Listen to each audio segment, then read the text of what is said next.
Well, the U.S. Fish and Wildlife Service has scheduled two public meetings on the proposals to list and designate critical habitat for the Sierra Nevada yellow-legged frog, the northern distinct population segment of the mountain yellow-legged frog, and the Yosemite toad. Now, that first public meeting is coming up this Wednesday. That's January 8th. That'll be from 1 to 3 p.m. at the Mono County Board of Supervisors chambers, the Mono County Courthouse in Bridgeport.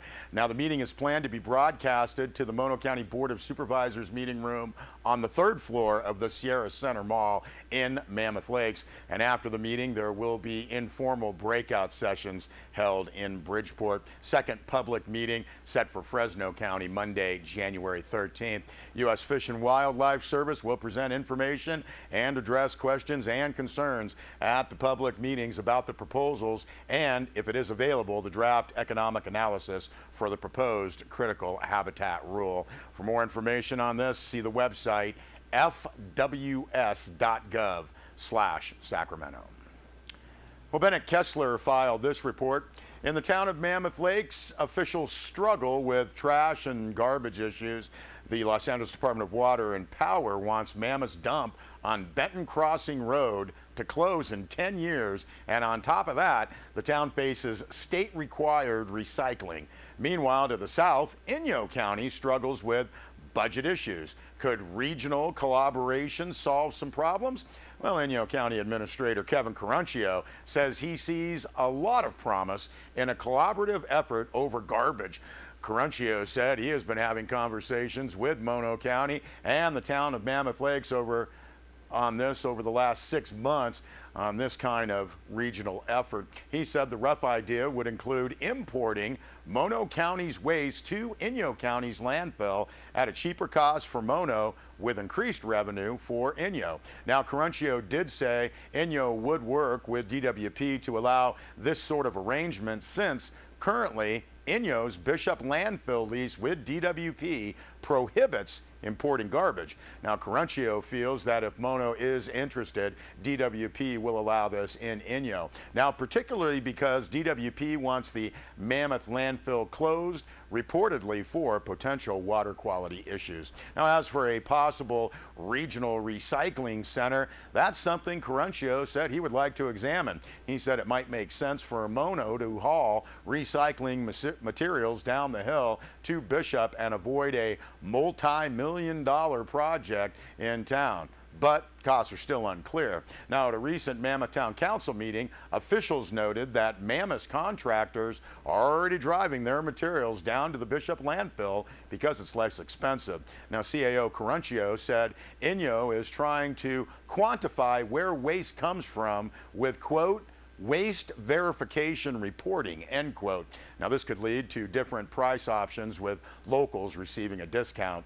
Now, as Inyo County embarks on a major project to reduce budget costs and make up for at least $1.8 million in employee costs, according to Caruncio, regional collaborations are high on the list. This year's Inyo County budget includes roughly $317,000 for solid waste programs. Caruncio said in the past the cost has come in higher and is expected to again, mostly because of government regulations.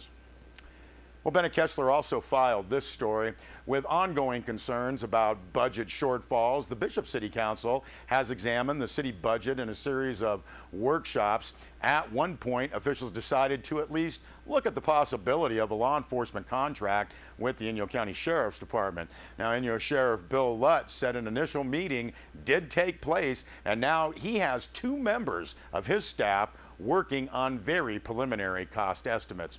Now, that initial meeting included Sheriff Lutz, Bishop Police Chief Chris Carter, County Administrator Kevin Caruncio, and Bishop City Administrator Keith Caldwell. They talked about what the city needs in services. Chief Carter had earlier said that the City Council made it clear to him that they would ask the county to provide the exact same level of service that the police department currently provides. Sheriff Lutz said he told city officials that he would do a, quote, real rough cost estimate to see if we want to go forward. If they do, Lutz said, I will bring in a team from another county to perform detailed costs, end quote.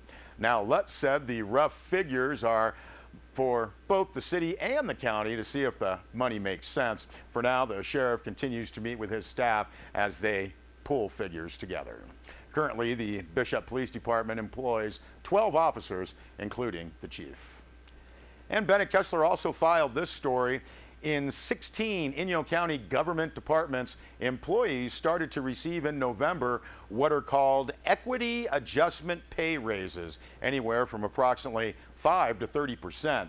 Now, these raises equal about $650,000 per year and had been written into the Inyo County budget for the past couple of years. Now, members of the public have asked Sierra Wave Media which departments received equity adjustment raises. Now, County Administrator Caruncio said the equity adjustments are not a new expense since they had already been built into the budget and were necessary, he said, because some county employees were performing tasks similar to other workers but receiving less pay. Others shouldered major responsibilities, and Caruncio emphasized the importance of keeping valuable workers. Now, Caruncio also said in times when employees are asked to do more, they have to be paid fairly. He also said the A-team of workers are needed more than ever. Caruncio said some of these people are the ones who keep the county out of lawsuits and avoid costly risks. And you can see more on this story and the list of pay range adjustments on our website, sierrawave.net. We'll be back with a weather report.